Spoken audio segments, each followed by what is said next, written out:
Hello and welcome to another episode of the Student Loan Planner Podcast. I'm your host Travis, and today we are going to tackle some PSLF buyback stuff. And I'm going to be a little brief maybe in the next few episodes just because we do have the holiday season. And I'm betting that you're probably hanging out with your family. I'm going to be hanging out with my family a lot. So we're going to cover just the bare necessities during the next few weeks, unless we, of course, get like an 8th Circuit ruling or we get some sort of major announcement on something like, pay and ICR reopening up to people. When that happens, we'll probably do an episode about it, or maybe a bonus episode. We'll wait and see. So I wanted to talk first about PSLF buyback. I wanted to talk about some of the things that we've been looking at lately that I think that will really help you if you are not yet at the mark of getting PSLF. It'll help maybe calm some really, burdened nerves right now. So the first step, I want to talk about the PSLF buyback program for a bit. PSLF buyback was never ever intended to be a program that millions of people use, ever.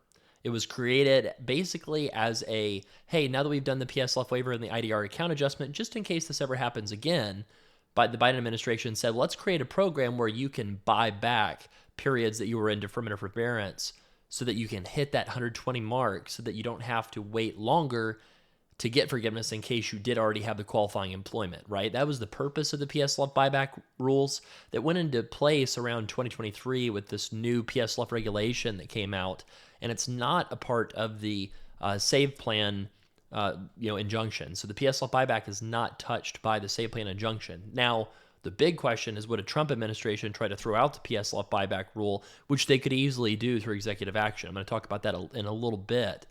Now, the PSLF buyback option, what does it say? What can you do with it? Well, so what you have to do is have 120 months of qualifying employment.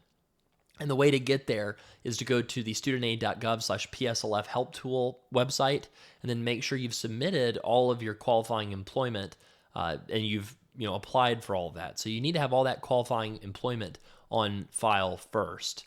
And so after your employment certification form is processed and your payment counts are updated, now you have to verify the months that you want to buy back. So it is very helpful to look at your NSLDS for this. This is that file that you get when you go into your student aid website and you go there and you can see your NSLDS. You can see, when you're requesting to buy back periods, right?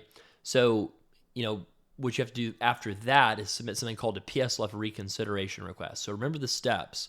You've got to tell them about your qualifying employment being at 120 months. Wait until everything's processed on that qualifying employment, and then submit the PSLF reconsideration request. So you can do that at studentaid.gov/PSLF/reconsideration, that's a long word, /borrower-information. And then just rewind that to hear that URL again if you need to, because it's a little bit long. Now, you have to use exact language. This is how dumb student loans are. You have to use exact language in that reconsideration request, or you will not even be accepted at all for your PSLF buyback. So the reason for this is effectively, if you do not include this exact language, then they're going to take you emailing them as a request for information about PSLF buyback and not a formal application for it. I don't know who decided this. It's just nuts, but that's what they did.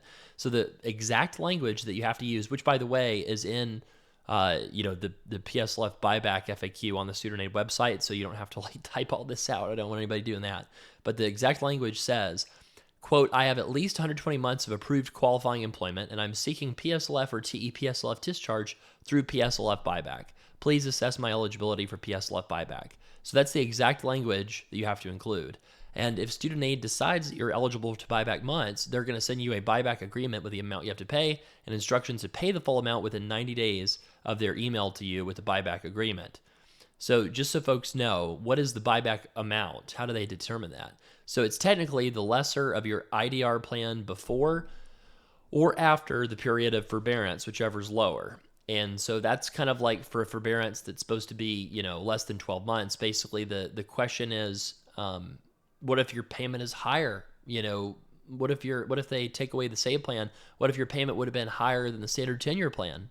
Well, that's the case. They do use the standard 10-year plan, and they say, well, if your IDR payment would have been more than, the standard 10-year plan, you can just pay based on the standard 10-year plan. So that's good, because what that means is if, let's say, SAVE is repealed, they might look at the IBR plan and calculate what you'd have to pay based off of IBR if you had been enrolled in that plan instead to calculate your buyback amount, right? And remember that the standard tenure is supposed to be the fallback option if you wouldn't even qualify for IBR. So let's get some more tangible examples going on here. So save forbearance happened in June. We've been doing that save plan forbearance since June. And let's say they toss the save plan in a court decision, let's say in, I don't know, February or something, right? If that were to happen, then this entire window of forbearance, unless they repeal the PSLF buyback rule, would be eligible for PSLF buyback. So when people hit that 120 months of total payment credit, then they could go ahead and apply for PSLF buyback. Now, when I say payment credit, I meant employment credit, right? Because PSLF buyback, remember, the point of it is to allow people that were working in the qualifying job that had student loans to fix in arrears, looking backwards, what their payment amount should have been with just a lump sum payment. That's the point of it, right? Now, how could this save somebody a ton of money? How many people that are, attending physicians, let's say, have a payment that's $300 a month from back when they were a resident in 2018, right? And that's the last time they certified their income ever from before the pandemic. So if that happened, let's say that their save plan for, I'm just going to say, let's say their payment on the repay plan was, I don't know, $300 a month, and then their payment went down to $100 a month with the save plan. Well, what might happen with that PSLF buyback is they might say, well, if you had to do IBR, the payment instead of being 100 would have been 400 or something.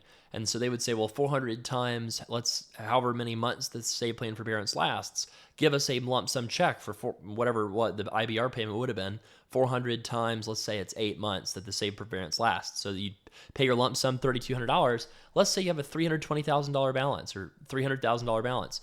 The standard tenure plan on that's about $3,000 a month. So you'd have to pay $24,000 or something like along those lines if you had to pay back with a lump sum over an 8-year period with the standard tenure plan. So what I mean by that is the PSLF buyback for anybody who's less than 12 months away from getting PSLF.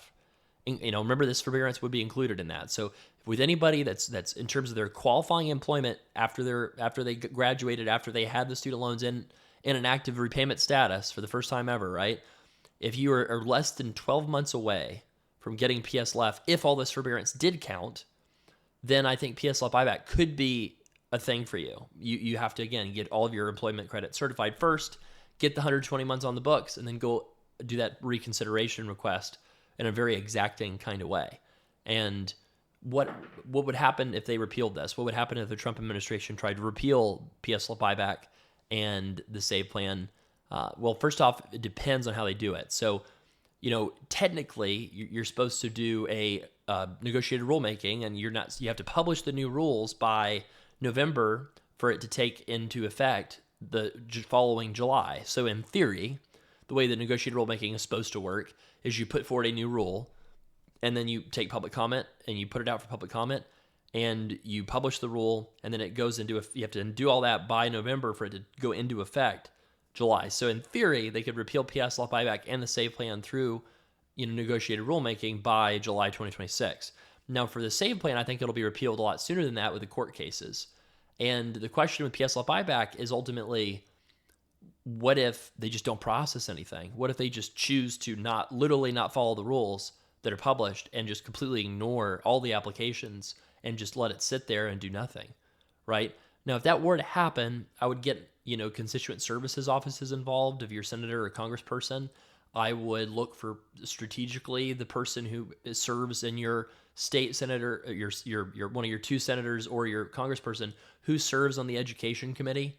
There's the HELP committee in the Senate, Health, Education, Labor, and Pensions, and then there's the committee on the Education and the Workforce, or Education and Labor, in the House. And so you could look to see, is anybody on one of those committees that have some sway with agencies? And that would be if, they just did the whole stonewalling, refused to process anything strategy, in the Trump administration with PSLF buyback. So I feel fairly confident that anybody in 2025 that could hit 120 months of qualifying employment for PSLF would be able to get that taken care of through PSLF buyback by buying back all these months in forbearance. But you do have to be exacting. You do have to pay attention to the ridiculous nuances that they're asking people to do. And you'd also, frankly, have to be really confident that your payment amount is the right amount? Did they offer you a lump sum? Do they calculate it the right way? Are they calculating it based off of what the rules say, which is the lower of the 2 months before or after the forbearance and, an income rate-based repayment plan, or the standard 10-year plan if it's lower? Are they giving you that lump sum that's a correct number? For example, the government might just randomly offer you a number that's too high, and then you'd pay a number that's too high and you'd lose thousands of dollars, right? So these are some of the things our team is thinking through to try to make sure we are always staying on the cutting edge of student loans. And isn't it ridiculous that it has to be the cutting edge, because something's always changing? But, lo and behold, that's the way the world works with student loans. Now, we're going to continue, again, putting out content that's not just PSLF related. In terms of income-driven repayment, those folks were going to be offered a buyback program for income-driven repayment that would have happened if Vice President Harris won, but because she did not, the IDR buyback option is not going to happen at all, for sure, I think. And then the SAVE plan, if the courts don't overturn the SAVE plan ICR statute that the whole program is based off of, then what we might see, as crazy as it sounds, is them repealing the SAVE plan with a new repayment plan that is as of yet unannounced and undetermined. And this is, again, because, the Trump administration could get rid of the SAVE plan through executive action and then just get rid of that old plan and replace it with a new plan that they create. So those are all things that we're going to need to be monitoring. The other thing I'll say we'll need to be monitoring is refinancing rates. We're going to have to be paying attention to that closely to see if refinancing rates come down at all, if they start getting into the fours. I mean, we saw somebody get supposedly a 3.75 fixed rate the other day on a shorter term loan. And I was like, how's that even possible? Because the 5-year treasury is like 4. So that was really weird. And sometimes, I'll just say this, sometimes when risk is on, and it's very much on at the moment I recorded this, right, with Bitcoin at 100,000, a lot of risky high variance assets being highly priced.